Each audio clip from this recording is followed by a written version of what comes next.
Deus. Graças a Deus. Vamos abrir as nossas Bíblias. O livro de Jó, capítulo 19. Jó 19. Graças a Deus. Jó 19.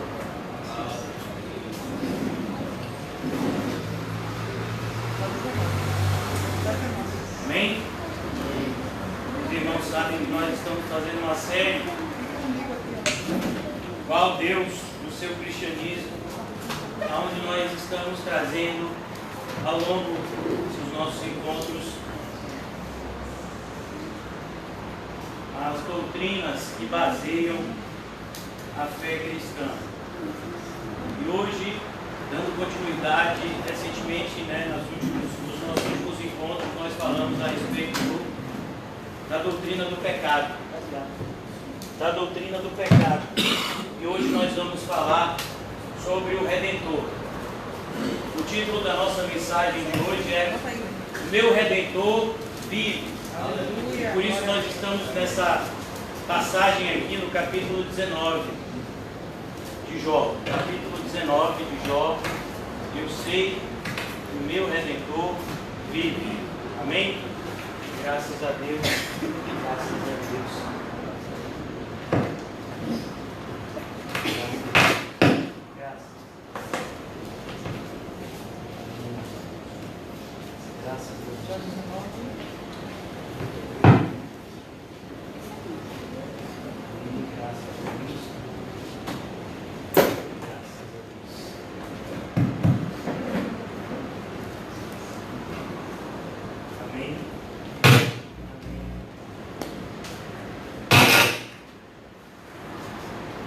Graças a Deus, graças a Deus.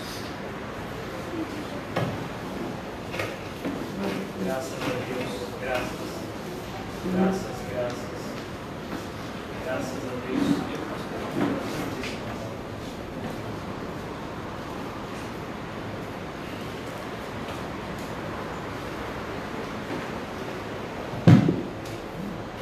Amém, irmãos? Graças a Deus.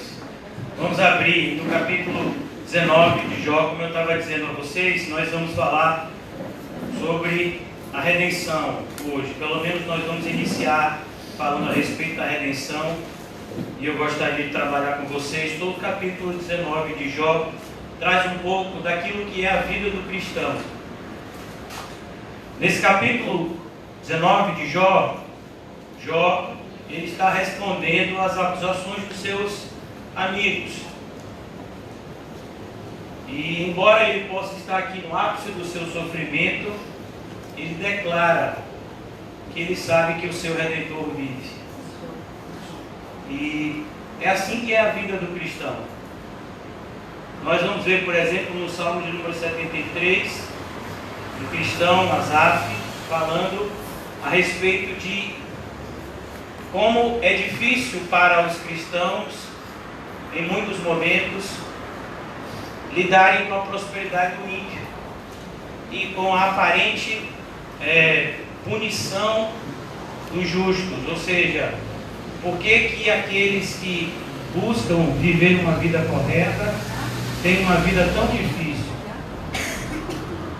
Esse tipo de pergunta ele podia ser feito até por uma pessoa que desconhece o Evangelho.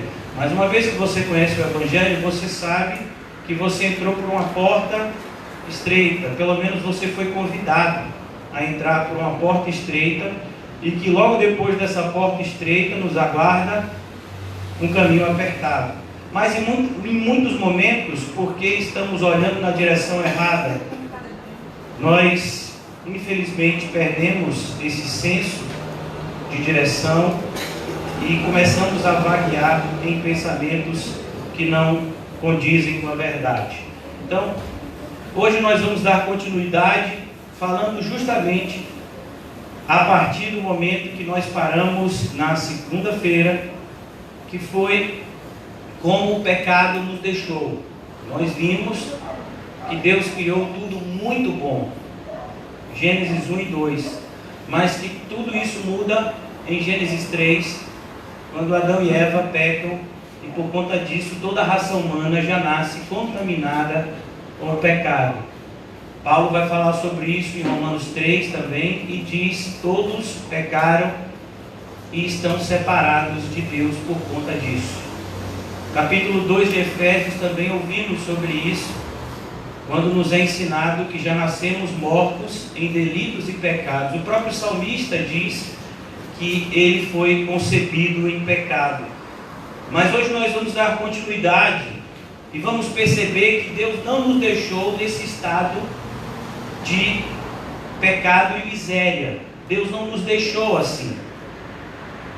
Mesmo no jardim do Éden, Deus já pré-anuncia o seu pacto de redenção, quando Ele mesmo providencia para os seus filhos, Adão e Eva, roupas para se vestirem, roupas feitas com couro de animal. E nós sabemos que para que você extraia o couro, você tem que matar o animal.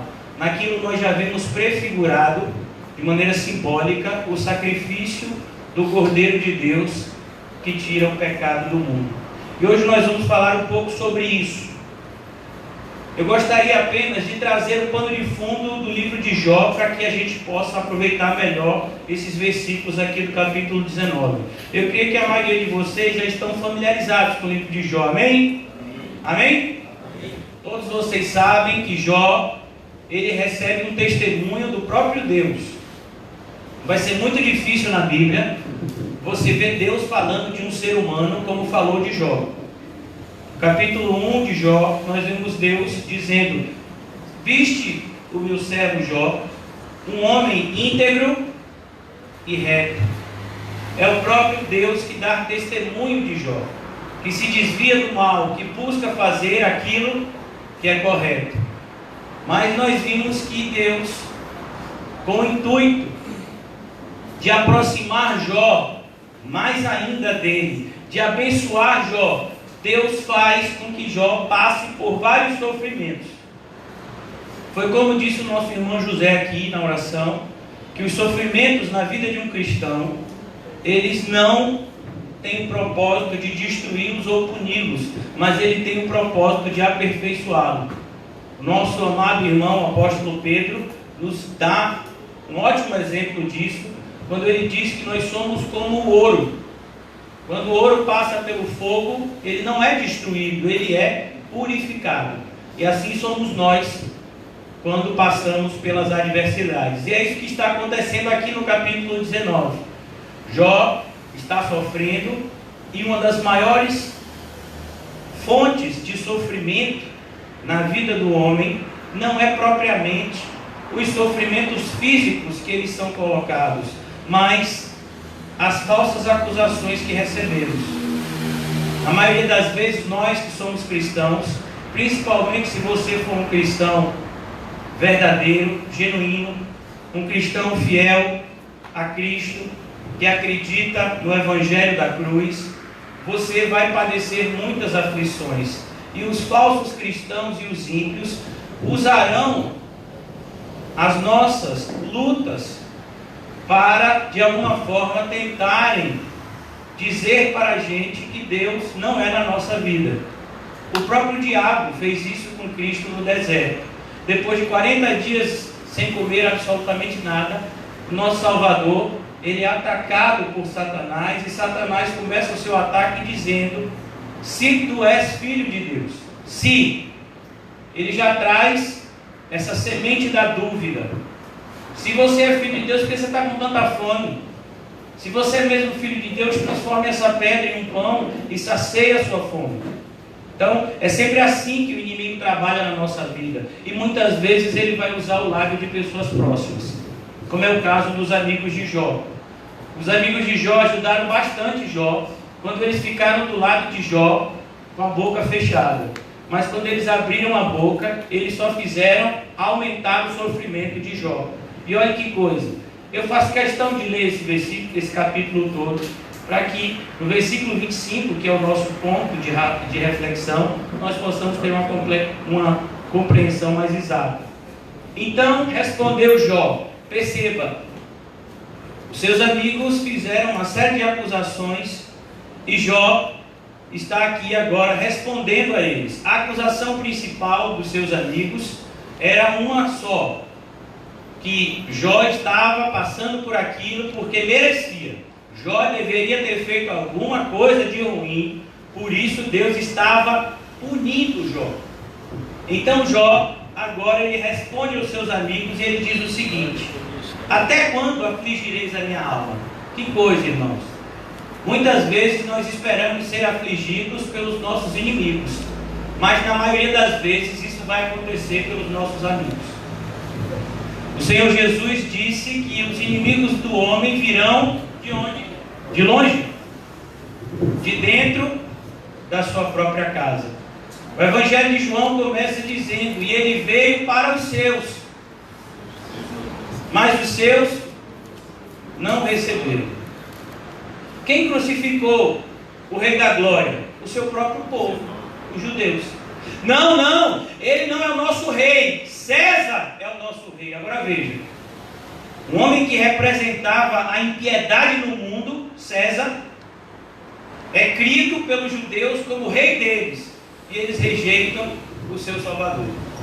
É assim que a raça humana faz com a luz. Eles rejeitam a luz porque eles preferem viver em trevas. Até quando afligireis a minha alma e me quebrantareis com palavras? Irmãos, eu queria que você e eu, a partir de hoje, fizéssemos um voto de tomar muito cuidado com o que a gente fala.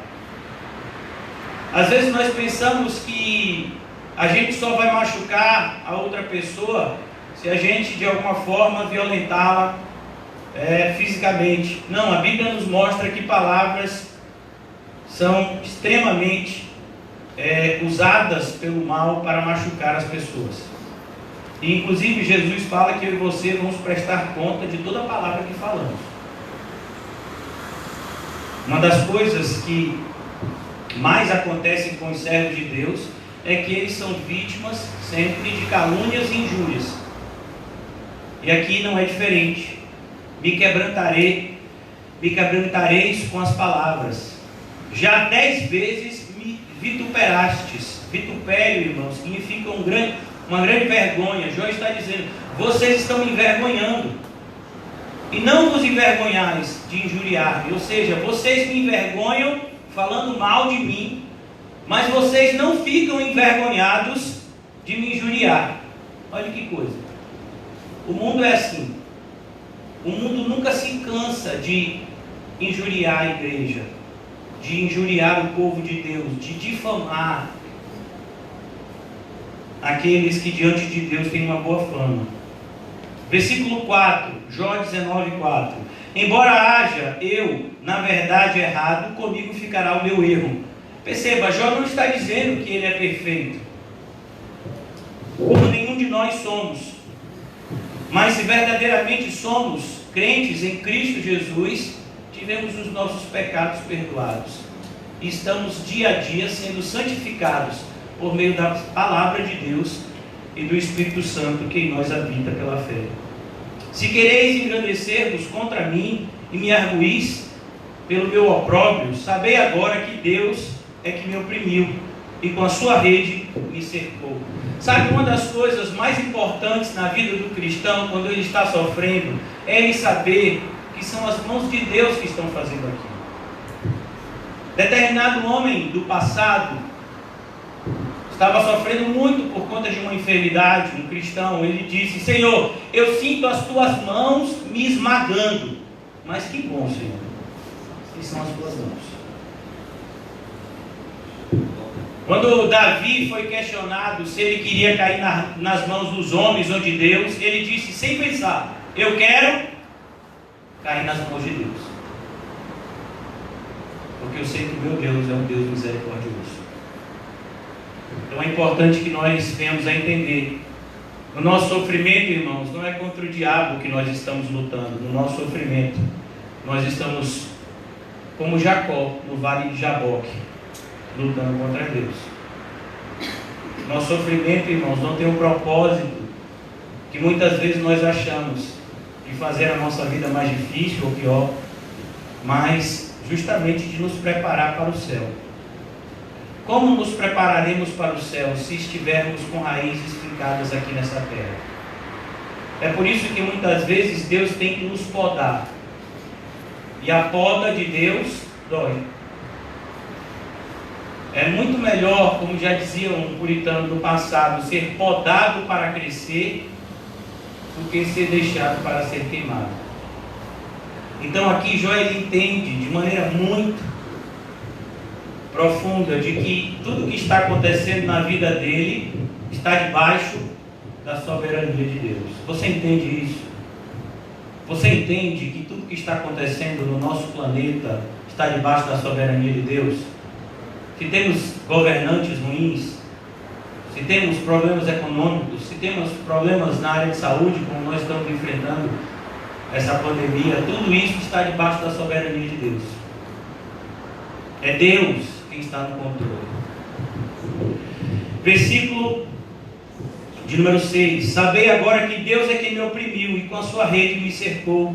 Eis que clamo violência, mas não sou ouvido. Grito socorro, porém não há justiça. O meu caminho se fechou e não posso passar. As minhas veredas, pois em trevas. Eu quero que você entenda, irmãos, o que Jó entendeu aqui. Que se Deus te colocar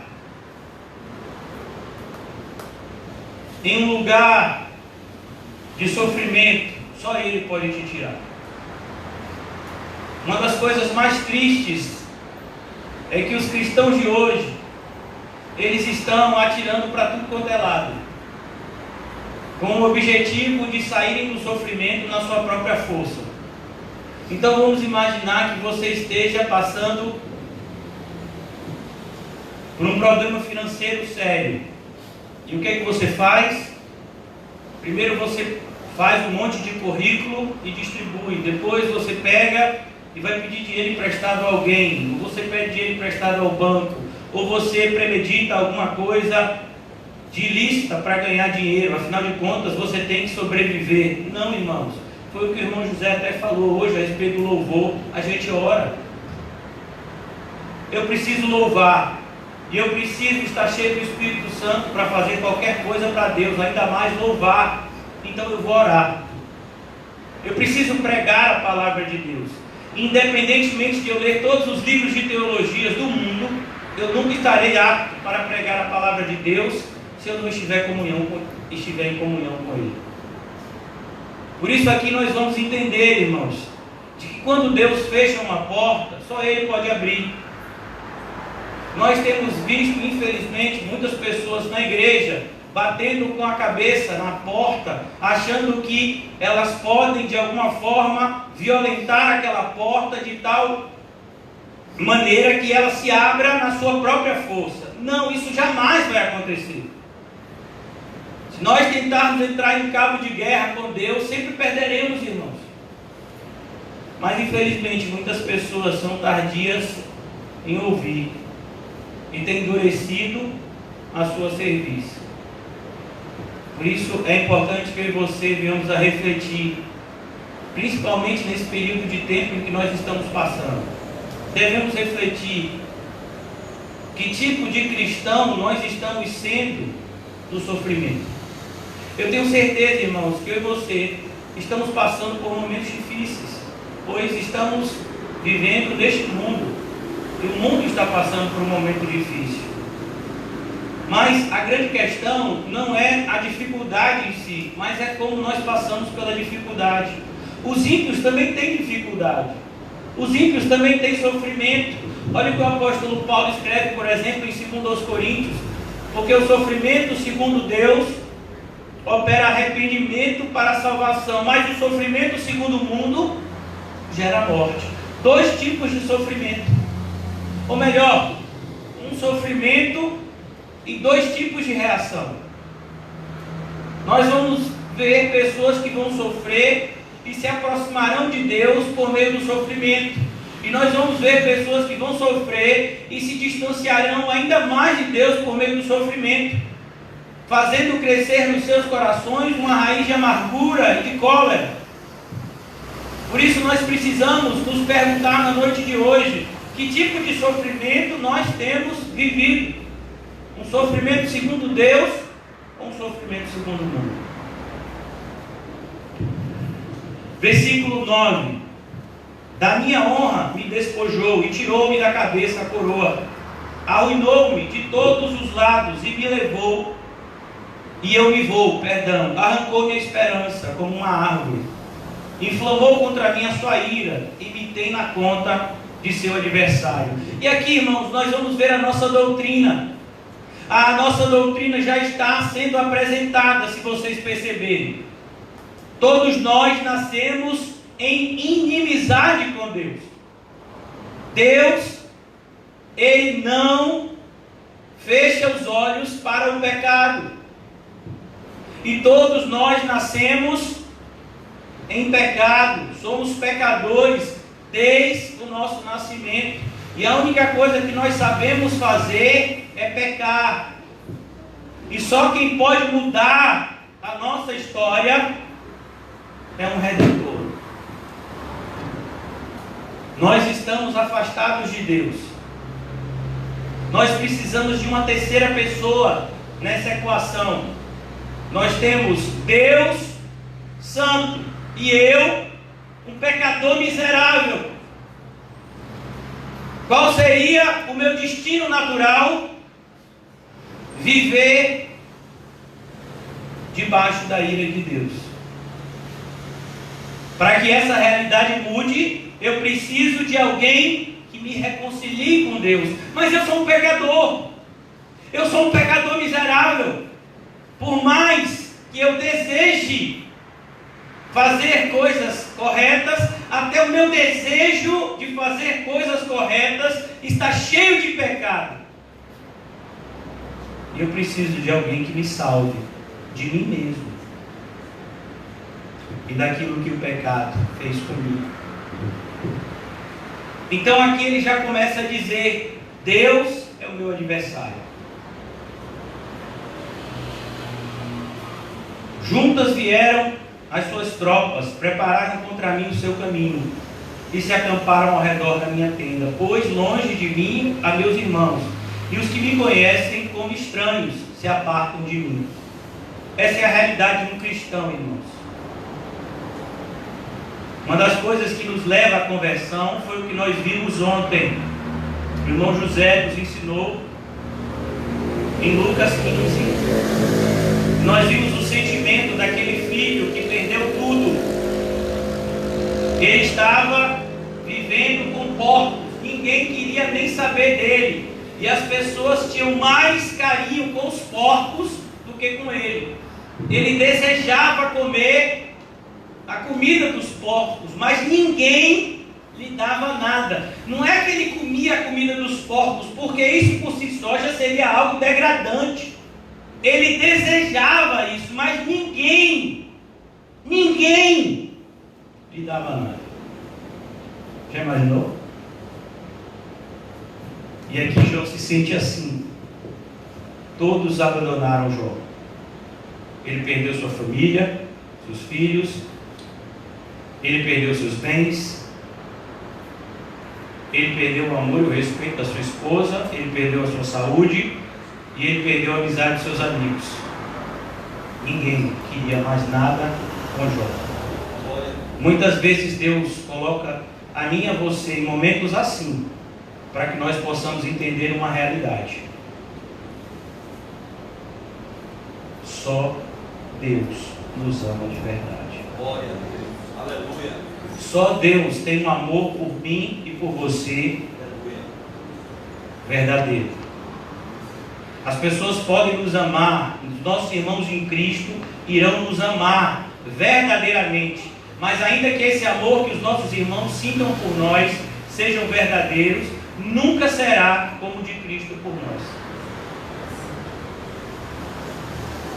Nós vamos ver na Bíblia, falando inclusive que um pai e uma mãe, ele pode rejeitar os seus filhos. Nós temos visto isso nos nossos dias. Mas Deus, não.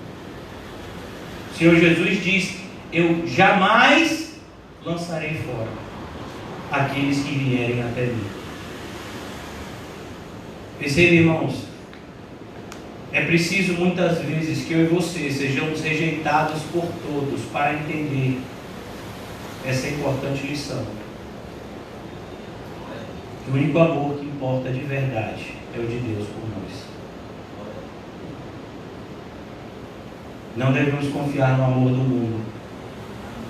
Não devemos confiar no amor que as pessoas dizem ter por nós. Não por conta do amor em si, mas por conta das pessoas que são falhas como nós.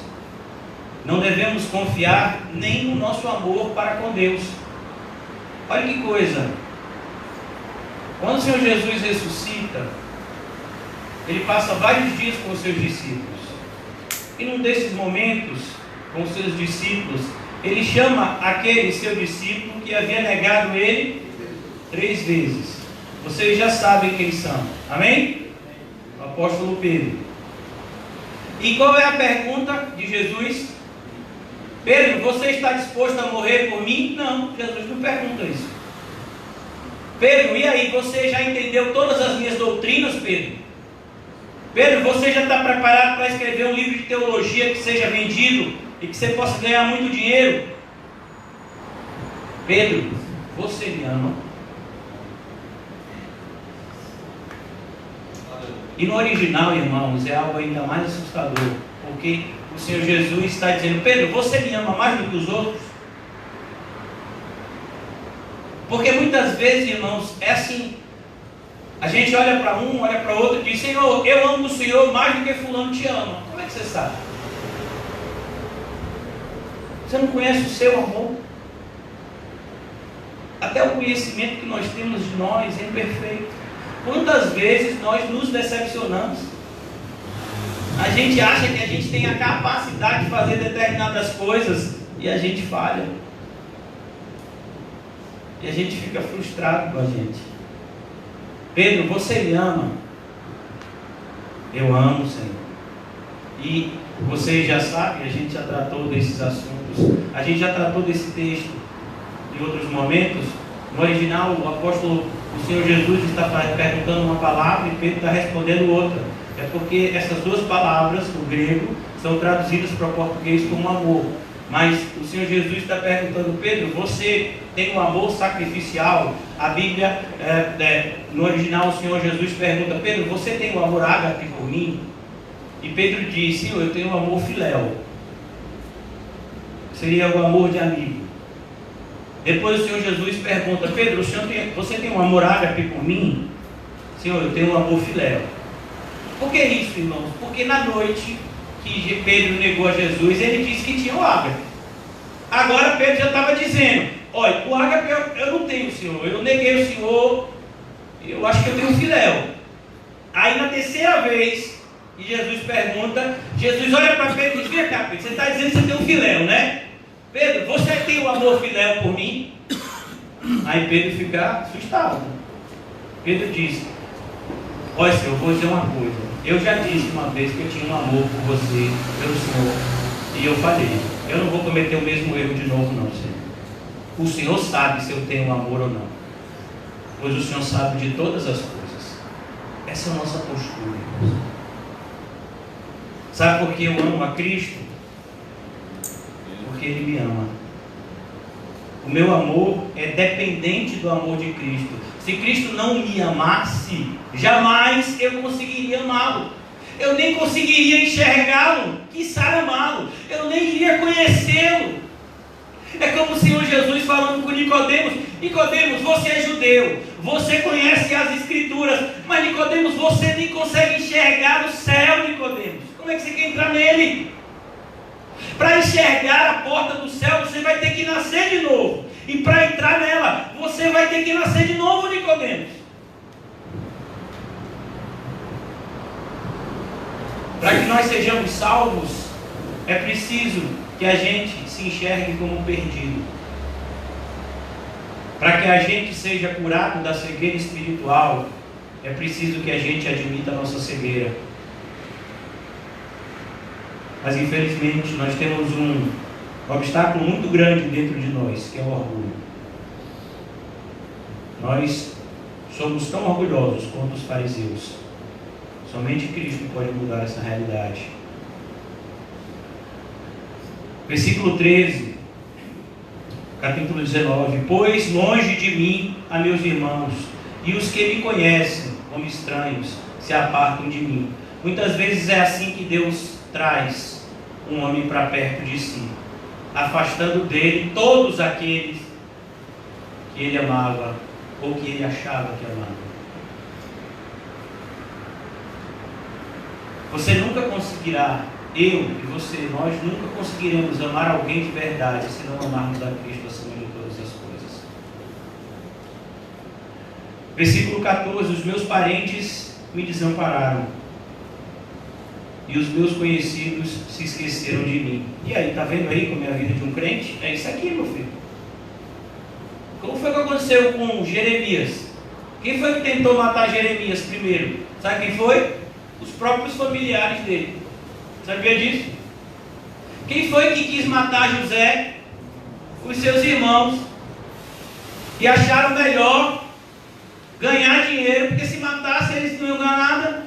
Disse, rapaz, é melhor a gente vender ele como escravo, porque pelo menos a gente ganha algum dinheiro para se divertir. Quem foi que fez isso com José? Quem foi que matou Abel? Quem foi? Você já imaginou, irmão? Seu único irmão, só tinha eles dois. Que vontade é essa? Quem foi que quis matar Jacó? Esaú. É assim, irmãos. Você vai ver que no começo do reinado de Salomão, o seu irmão Adonias, se eu não me engano, tentou tomar o seu trono. E a gente podia dar outros exemplos aqui. Os meus parentes me desampararam e os meus conhecidos se esqueceram de mim. Os meus conhecidos se esqueceram. Ó, mas eles me conheciam. Amanhã, irmãos, eu estou ficando mais velho. E eu me lembro de alguns aniversários que eu tive no passado. Antes da minha conversão, eu era uma pessoa que tinha uma condição financeira muito boa. Depois que eu me converti, Cristo entrou e o dinheiro saiu. Foi um ótimo negócio para mim. Mas eu me lembro que nos meus aniversários era tanta ligação que às vezes eu não queria nem atender. Tanta gente querendo dar presente, gente que eu nem conhecia, mas que fazia questão de me conhecer. Aí depois que eu me tornei crente, todas essas pessoas me desconheceram. Acho que deu uma amnésia coletiva em todo mundo. Sabe como é o nome disso, irmãos? Livramento de Deus.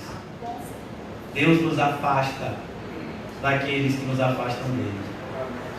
Isso é uma bênção. Versículo 15: os que se abrigam na minha casa e as minhas servas me têm por estranho, e vim a ser estrangeiro aos seus olhos. Olha que coisa. As pessoas que moravam dentro da casa de Jó, que trabalhavam para ele, o viam agora como estrangeiros. Como estrangeiro, perdão. Chamo o meu criado e ele não me responde. Tenho de suplicar-lhe eu mesmo. Você já imaginou? Olha, irmão, vamos imaginar que você tem uma empresa com 100 funcionários e aí você quebra. Aí você chama um funcionário desse e diz assim: irmão, eu estou sem condição nenhuma, mas eu quero trabalhar. Você está disposto a trabalhar aqui comigo? A gente vai trabalhar junto, e assim que eu ganhar alguma coisa eu pago a você. Quem?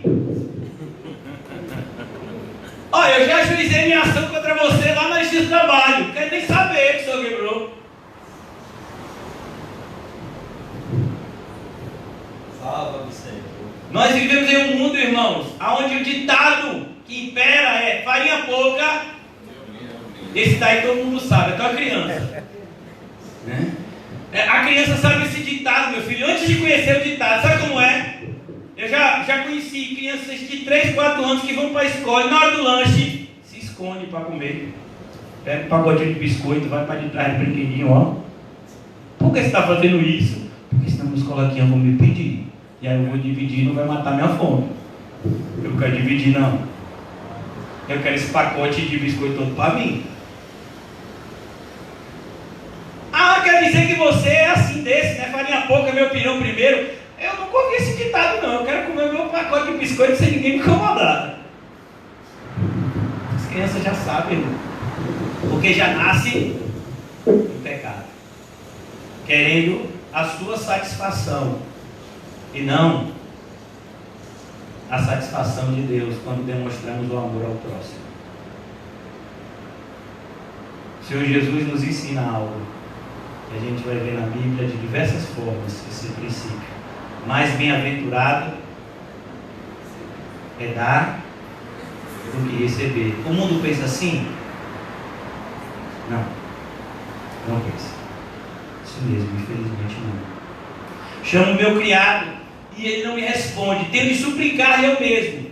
O meu hálito é intolerável à minha mulher. Bem-vindo ao clube. Olha, Jó. A mulher de Jó disse: olha, Jó, vai escovar seu dente.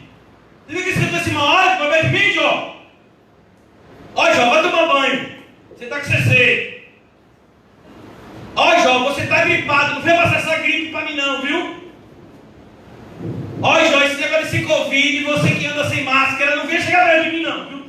É um metro de distância. Isolamento social dentro de casa. Bota um lençol para separar os dois lados da cama. Imagina, aquele que é um só.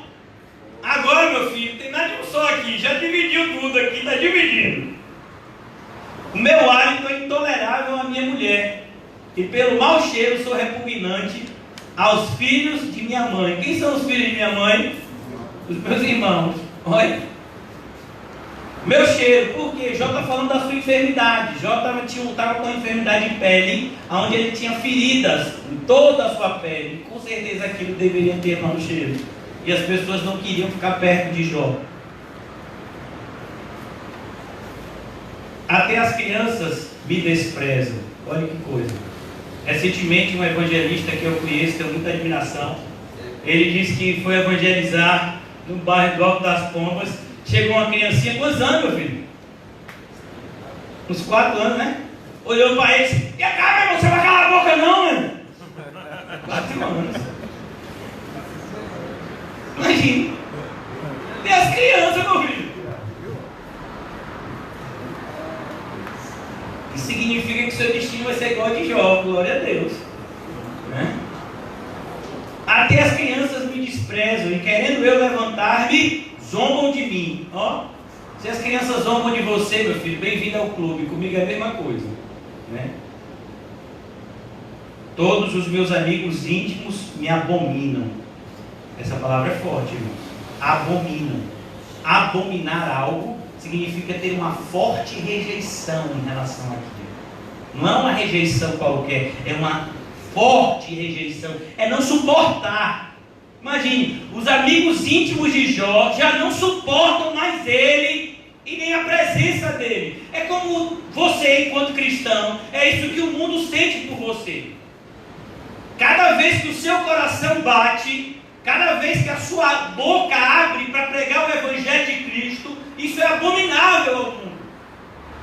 O mundo acha intolerante, o mundo acha inadmissível uma igreja como a nossa está aberta e pregando a verdade. Como vocês estão pregando essa verdade? Parem com isso. Porque vocês não pregam as mesmas mentiras que todo mundo prega. É isso que a gente quer ouvir. Que Deus não está nem aí para o nosso pecado. Que Deus vai passar a mão na cabeça de todo mundo e que vai fazer a nossa vida maravilhosa. E me diga isso. Eu prefiro comprar um feijão de R$1.000 se fosse semente. Eu prefiro comprar uma semente de feijão de R$1.000 que me cura do coronavírus do que ficar ouvindo esse evangelho da cruz durante 1000 dias. Para quem não sabe quem está vendendo essa semente de R$1.000, depois vocês vão descobrir. Até as crianças me desprezam e querendo eu levantar-me zombam de mim. Todos os meus amigos íntimos me abominam. E até os que eu amava se tornaram contra mim. Até os que eu amava. Você já imaginou? Você chegar para um amigo, para o seu, meu amigo, eu amo você, sim, mas eu não te amo. Não quero nem saber. Olha, da próxima vez que você me vem com esse negócio de Cristo crucificado, eu vou dar uma tapa na sua cara. Porque o meu Jesus, Ele quer que eu seja feliz. Você para com esse negócio aí de caminho estreito. Que eu não vou fazer dieta, eu gosto de comer. E o meu Jesus, Ele não é contra a glutonaria. Inclusive Ele diz que quanto mais você for gordinho, melhor. Vale com isso. Até os que eu amava se tornaram contra mim. Vocês sabem quem foi que traiu Jesus? Sabe? Judas, não foi? E Judas era o quê? Apóstolo. Aquele que põe a mão no prato comigo, virou contra mim o seu calcanhar. Já imaginou esse cenário? Você sabia que José amava os seus irmãos? E os seus irmãos o venderam como escravo? Mas a maldade dos irmãos de José não mudou o amor que ele sentia por seus irmãos. E ele disse para os seus irmãos: vocês tramaram mal contra mim, mas Deus transformou maldição em bênção. Por se multiplicar a maldade, o amor de quase todos se esfriaria. Que você e eu não estejamos incluídos nesses quase todos. O apóstolo Paulo era atacado como eu e você, com o desejo de parar de fazer o bem. Quando ele escreve a carta aos cristãos da Galácia, ele diz: e não nos cansemos de fazer o bem. Não podemos nos cansar de fazer o bem. Quando ele escreve, salvo engano, aos Romanos, ele vai dizer como é que nós ganhamos do mal. Como é? Fazendo o bem. Jesus disse que a única forma de tratar os que nos odeiam é com amor. E quando uma pessoa estiver perseguindo você, o que é que você faz? Ora por ela. Mas não é para orar para Deus matar não, viu? Como Tiago e João: Pai, desce fogo do céu, mata todo mundo. Não, não é essa oração não, viu? É para orar para que eles sejam salvos, se tornem nossos irmãos em Cristo. Versículo 20: os meus ossos se apegam à minha pele e à minha carne. Você já imaginou, irmãos? Jó está dizendo que ele tinha perdido o apetite, que ele tinha emagrecido a tal ponto dos seus ossos se apegarem à pele. Você já viu essa cena? Quando você assiste aqueles documentários de países, normalmente que estão passando por guerra civil, e as pessoas começam a passar fome, e eles ficam naquele estado, só pele e osso, literalmente. Pois é, Jó está começando a ficar assim. Os meus ossos se apegam à minha pele e à minha carne, e salvei-me só com a pele dos meus dentes. Compadecei-vos de mim, amigos meus, compadecei-vos de mim, porque a mão de Deus me atingiu. Você tem essa compreensão, irmãos? Quem aqui se lembra de uma outra pessoa que começa com J? Jonas. Jonas, ele está num barco, fugindo, ou pelo menos tentando fugir da vontade de Deus. Amém? Não é isso mesmo? E aí Deus envia o quê? Uma grande tempestade. E Jonas começa a orar. Não, meu filho, Jonas vai tirar um cochilo. Jonas lá debaixo do barco, meu filho, na tempestade, ele ainda usou a tempestade para poder, tipo, ninar ele, né? Joga o barco para cá. E os pessoal do barco começam a dizer: rapaz, vamos cada um clama pro seu Deus. Aí sabe, vai ter um doido lá embaixo que está dormindo, aquele maluco. Chama ele para orar também. Aí chamam. Cada um está clamando pro seu Deus. Eram pessoas pagãs. E Jonas deveria, né? Ser o único crente do barco. Ele deveria. Mas ele estava dando um péssimo testemunho, fugindo da presença de Deus. Aí o pessoal pergunta: vem cá, Jonas, qual é o seu Deus? Ele diz: rapaz, o meu Deus é o que fez todas as coisas. Ele fez o céu e o mar, a terra, tudo que existe. E vem cá, mas você está fugindo dele, seu maluco. Agora você já imaginou que tem crente que os próprios ímpios repreendem a isso? Que coisa, né? Triste. Um ímpio chega para você e diz: vem cá, mas você não vai para a sua igreja não, é? Já pensou? Ah não, hoje eu não vou não, porque eu estou meio assim, né? Estou meio chateado. Vou não hoje. Já imaginou?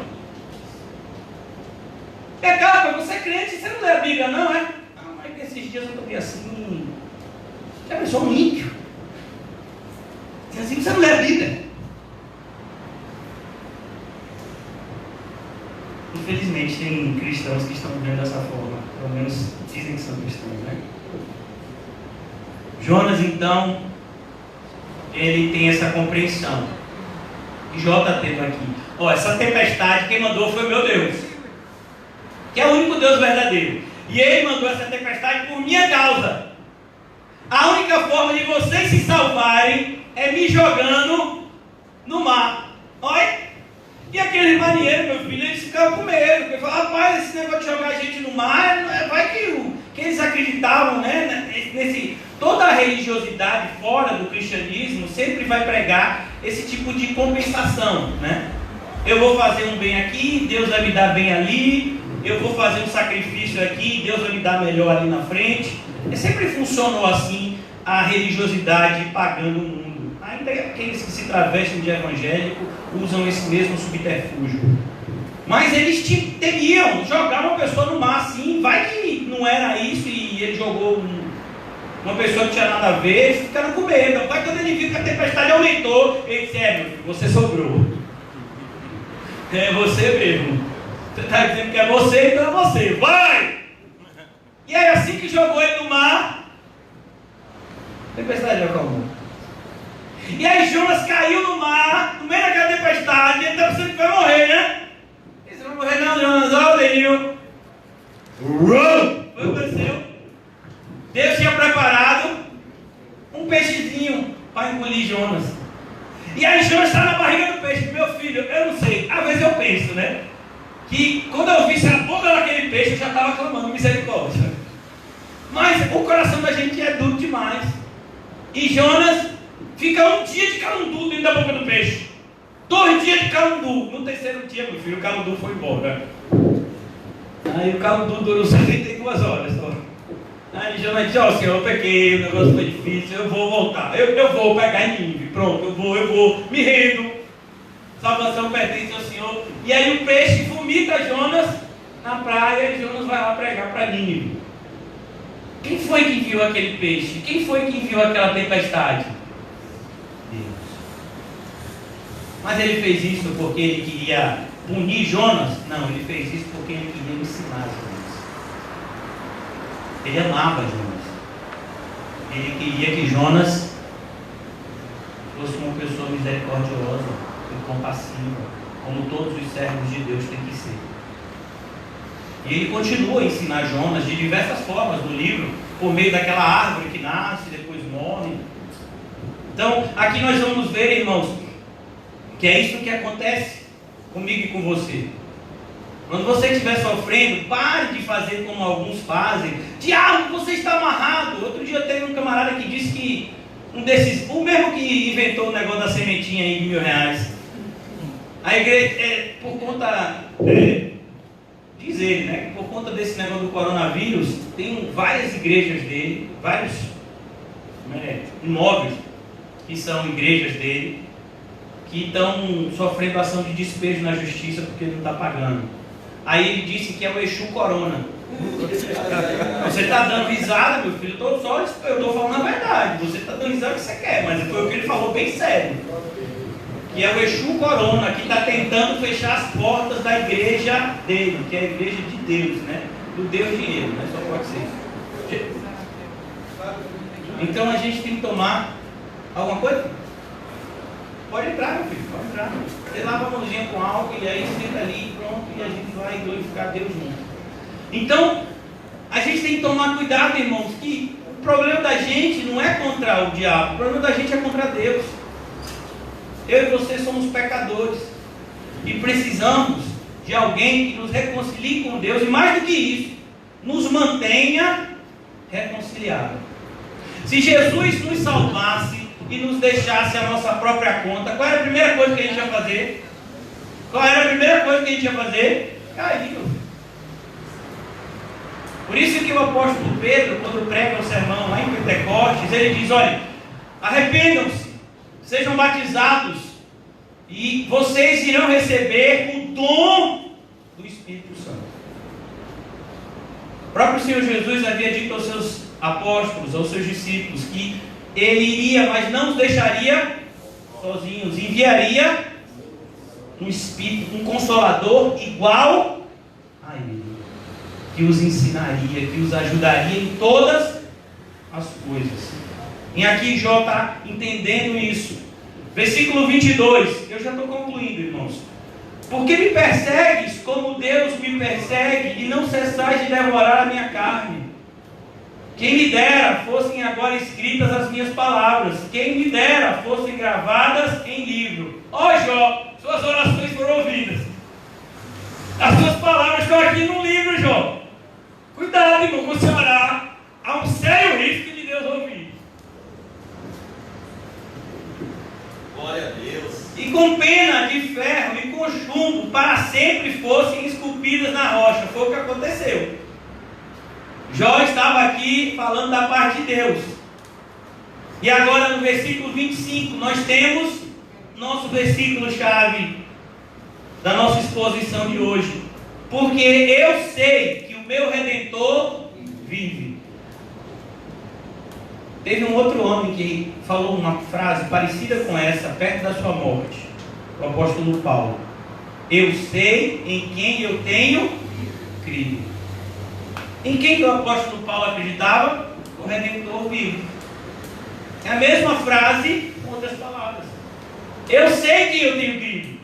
E aqui ele diz, eu sei que o meu Redentor vive. E essa palavra Redentor, irmãos, significa defensor, fiador, justificador, resgatador. Jesus é tudo isso. Por que eu e você não somos punidos e condenados pelo nosso pecado?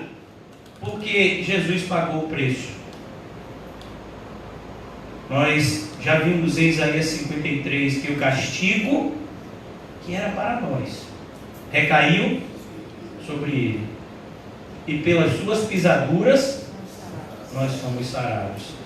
Esse mesmo princípio em Isaías é repetido na segunda carta aos Coríntios. Porque aquele que não tinha pecado, Deus o fez pecado, para que nele nos tornássemos justiça de Deus. E aqui nós vamos ver Jó gritando, eu sei que o meu Redentor vive. Sabe o que é o mais interessante, irmãos? É que Jó está gritando isso milhares de anos antes de Jesus nascer. Jó está gritando isso antes mesmo de Moisés ter escrito o livro de Gênesis. Uma das coisas que você já aprendeu é que o primeiro livro escrito da Bíblia, cronologicamente falando, foi o livro de Jó. Jó é o primeiro livro escrito da Bíblia. O livro de Gênesis, que é o primeiro livro, na organização da Bíblia, ele é escrito por Moisés por volta do ano 1400, 1440, que é o período do Êxodo. Mas o livro de Jó é escrito cerca de 400 anos antes. 500 anos antes, Jó seria um contemporâneo de Abraão. E Jó já sabia a respeito do seu Redentor que vive. Nós vamos ver, por exemplo, que Enoque, que viveu muito antes de Jó, já pregava para toda a humanidade que Jesus viria e traria juízo sobre os ímpios. Nós vemos isso em Judas, a pregação de Enoque. E aqui nós percebemos que Deus tem um povo eleito. Ele sempre teve um povo. Desde Abel, Deus sempre teve os seus escolhidos, aqueles que Ele enviaria o seu Filho para morrer por eles, de tal forma que ninguém nunca foi salvo pela lei, nem ninguém nunca foi salvo pela sua própria justiça. Todos foram salvos pelo Redentor. Antes de Jesus vir, o Redentor que viria. Agora, nós somos salvos pelo Redentor que já veio e que voltará para nos buscar para Ele mesmo. E estaremos para sempre com Ele. em glória.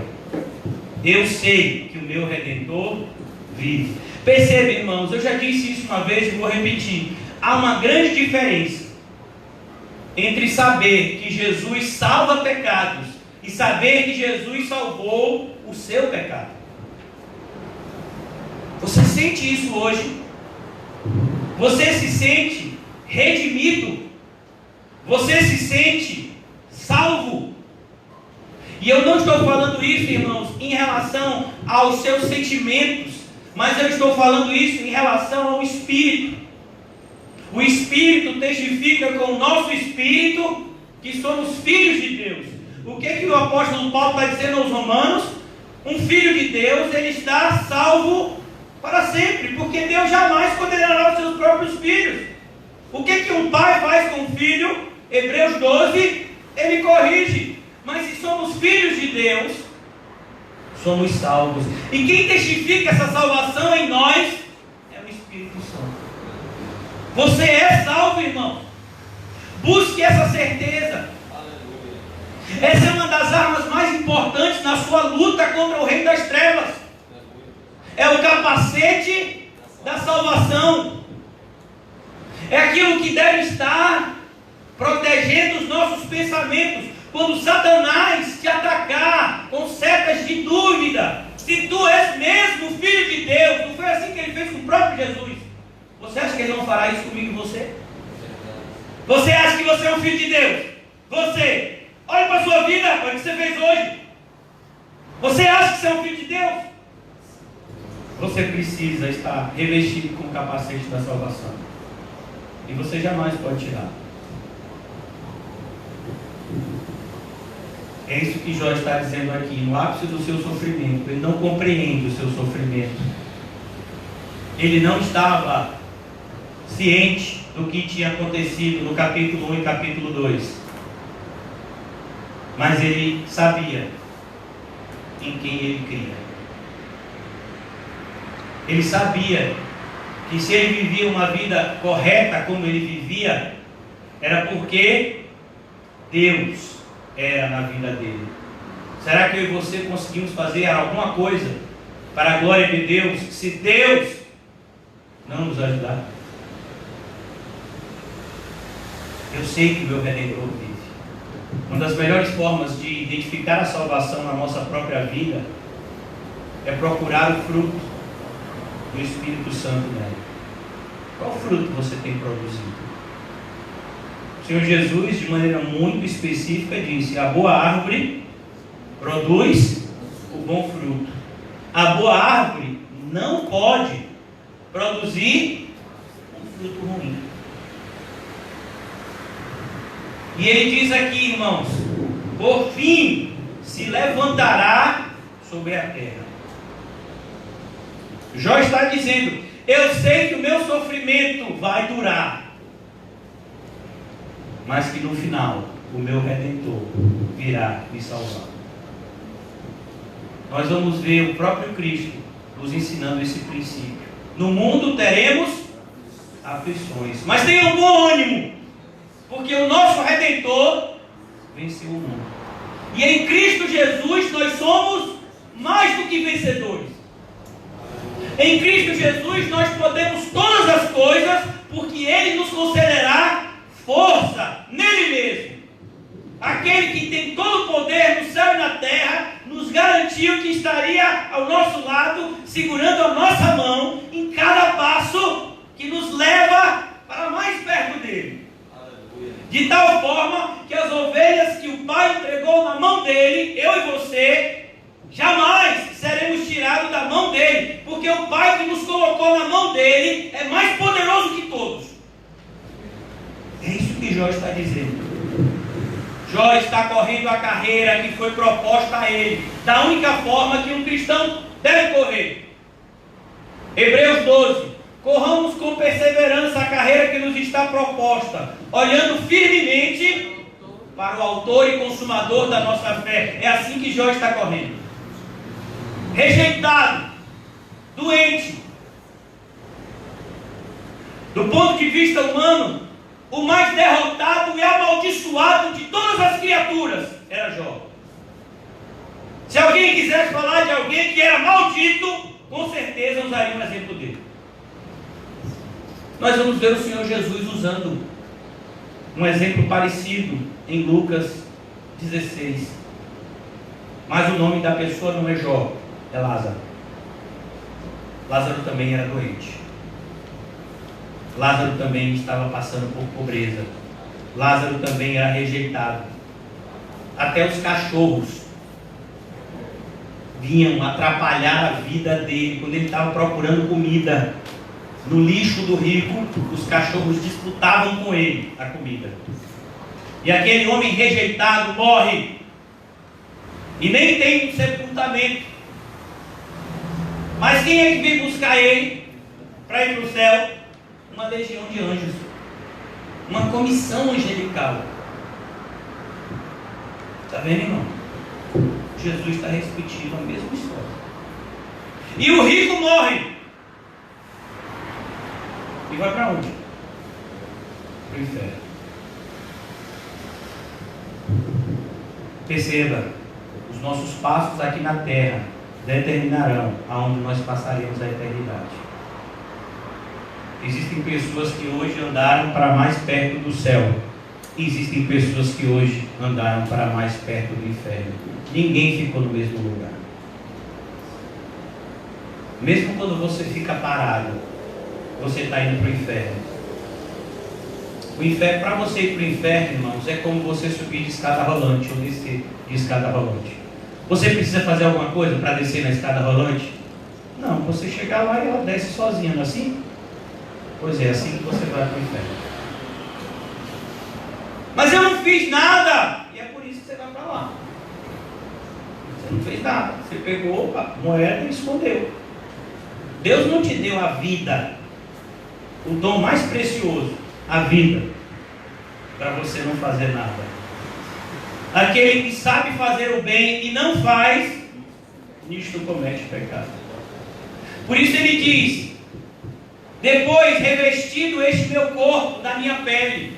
E a gente vai ver essa linguagem sendo usada também pelo apóstolo Paulo, dizendo que nós, enquanto estamos nesse corpo, estamos separados do Senhor. Mas quando nós formos glorificados, nós receberemos um novo corpo, que nunca mais verá corrupção. E ele diz: nós estamos não com desejo de sermos despidos, mas de sermos revestidos. E ele começou dizendo: ainda que essa nossa morada se desfaça, nós temos uma morada eterna. Jó estava confiante de que o sofrimento dele aqui na terra era uma prova de que existia para ele um lugar no céu. Foi isso que Jesus disse. O Lázaro sofreu em vida. Agora chegou o momento da alegria dele. Rico, você recebeu todos os seus alívios em vida. Agora chegou a época de você ser atormentado. Perceba, irmãos, a conclusão desse capítulo aponta para o juízo de Deus. Vê-lo-ei por mim mesmo.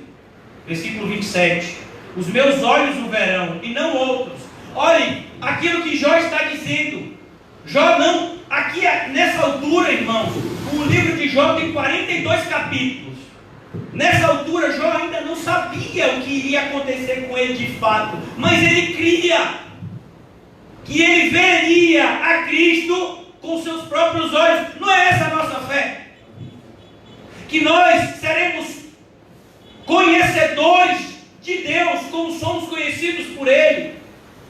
Não o que está escrito na carta aos Coríntios, que nós aqui na terra conhecemos em parte, mas quando chegar no céu, conheceremos como somos conhecidos. Não é eu não vou saber de Deus pela boca de outra pessoa, eu vou ver Deus. Hoje nós ouvimos a palavra de Deus e o vemos pelos olhos da fé, mas nós o veremos com os nossos próprios olhos. Uma das coisas mais lindas do filme Paulo, Apóstolo de Cristo, que foi lançado no ano passado, se não me engano, É o finalzinho do filme que mostra o martírio de Paulo. Quando Paulo é morto, o diretor do filme traz uma cena de Paulo já chegando no céu. E ele vê lá de longe Jesus vindo em direção a ele. E aí o filme acaba. É muito lindo essa parte. Eu vê-lo-ei por mim mesmo. Você já imaginou o momento em que Jesus vai te dar um abraço? 20 benditos de meu Pai. Ele vai falar isso na sua frente. Você já imaginou? Foi ele que prometeu que faria isso. Não estou inventando nada, irmão.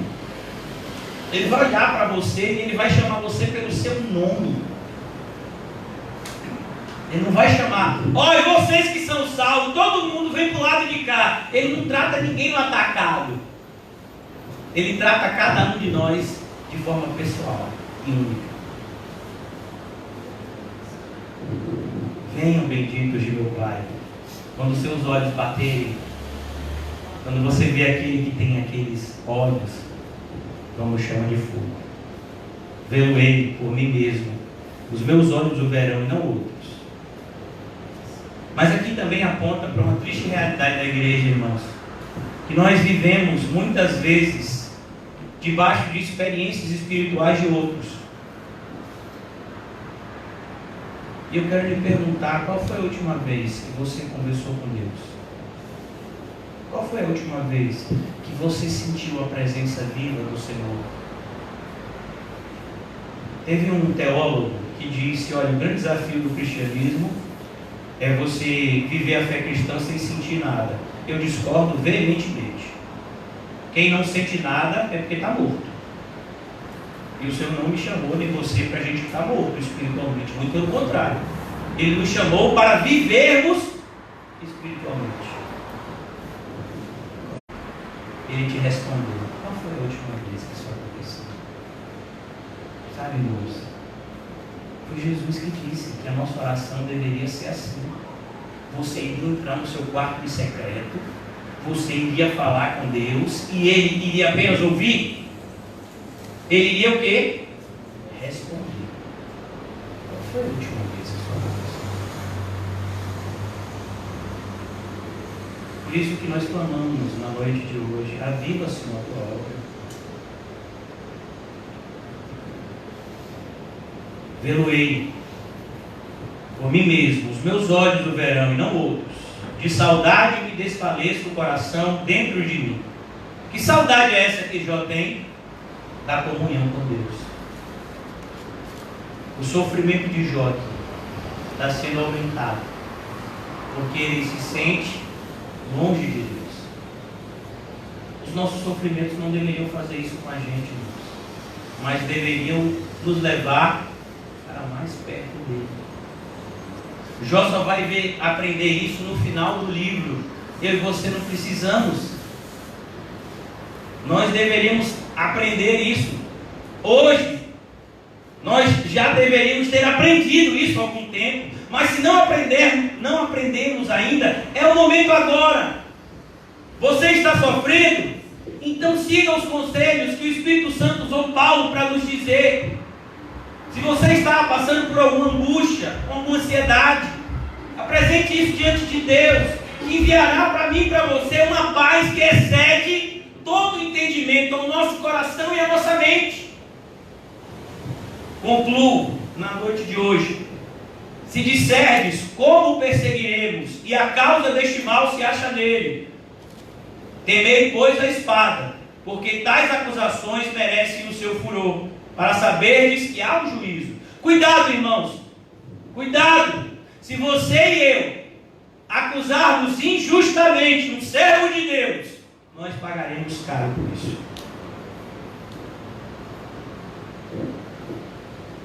A segunda carta escrita por Paulo aos Tessalonicenses, ele diz: porque é justo diante de Deus que aqueles que nos perseguem hoje, nos caluniam, sejam perseguidos por Deus no dia do juízo.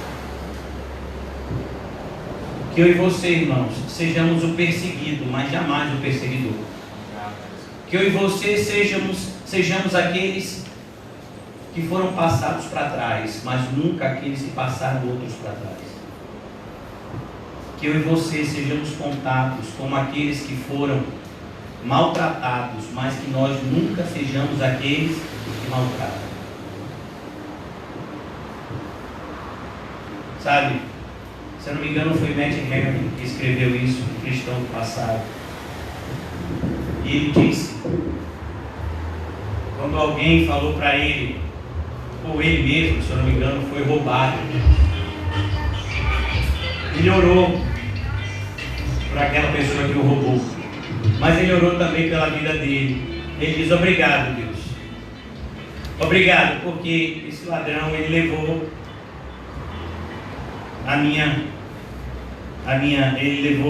ele levou coisas materiais, mas ele não levou a minha fé. Ele levou coisas materiais, mas ele não levou a minha vida. E principalmente, Senhor, obrigado, porque eu fui o roubado e não o ladrão. Às vezes a gente fica chateado quando alguém trai a gente. Você queria ser o traidor? Por isso, irmãos, devemos agradecer a Deus que os sofrimentos do tempo presente não podem, em nada, se comparar com a glória que está por vir. Nosso Redentor vive, ele se levantará. Ainda um pouquinho de tempo, e aquele que tem de vir, virá. Vamos orar. Obrigado, Deus. Obrigado, Senhor, por mais uma vez nos relembrar aquilo que nós nunca devemos nos esquecer. Que nós temos um Redentor. Que os nossos sofrimentos são todos eles enviados por Ti para o nosso bem. Que os nossos sofrimentos, Senhor, antes de alcançarem a nós, são pesados na Tua balança, porque são exatamente aquilo que podemos suportar. Nenhuma prova vem sobre nós que não seja humana. Nenhuma prova vem sobre nós que não possamos suportá-la. E juntamente com as provas, envia o Senhor também a força para superarmos. Por isso, Senhor, obrigado. Nós não merecíamos redenção. Nós merecíamos uma justa condenação pelos nossos pecados. Mas aprove ao Senhor, na Tua soberana vontade, nos eleger antes da fundação do mundo, para sermos um povo santo para Ti. Por isso nos ajuda, Senhor, a nos santificarmos a cada dia, a nos limparmos a cada dia, para a Tua glória, Senhor. Que cada vez mais o Senhor seja glorificado por meio das nossas vidas. Livra-nos, Senhor, do coração rancoroso e murmurador, e nos dai cada vez mais, Senhor, um espírito amável e grato. Ajuda-nos nesta noite a sairmos daqui transformados. Que todas as trevas que se aproximavam de nós, Senhor, se dissipem por conta da Tua luz. E que nós, segundo a Tua palavra, sejamos luz na vida de todos quantos o Senhor assim nos enviar. Ajuda-nos, Senhor, a não perdermos o sabor, mas a continuarmos sendo o sal da terra, como o Senhor assim bem ordenou. Ó Senhor Jesus, que enquanto Teus discípulos possamos fazer discípulos em todas as nações, pregando o Evangelho, como o Senhor assim nos ordenou. Abençoa a Tua congregação, Senhor. Abençoa a Tua igreja e nos faz cada vez mais ramos frutíferos da videira verdadeira, que é o nosso Redentor e Salvador Jesus Cristo. Oramos assim em nome de Jesus. Amém? E graças a Deus. Saúdem-se mutuamente com um olhar santo. E diga a você mesmo: o seu Redentor vive.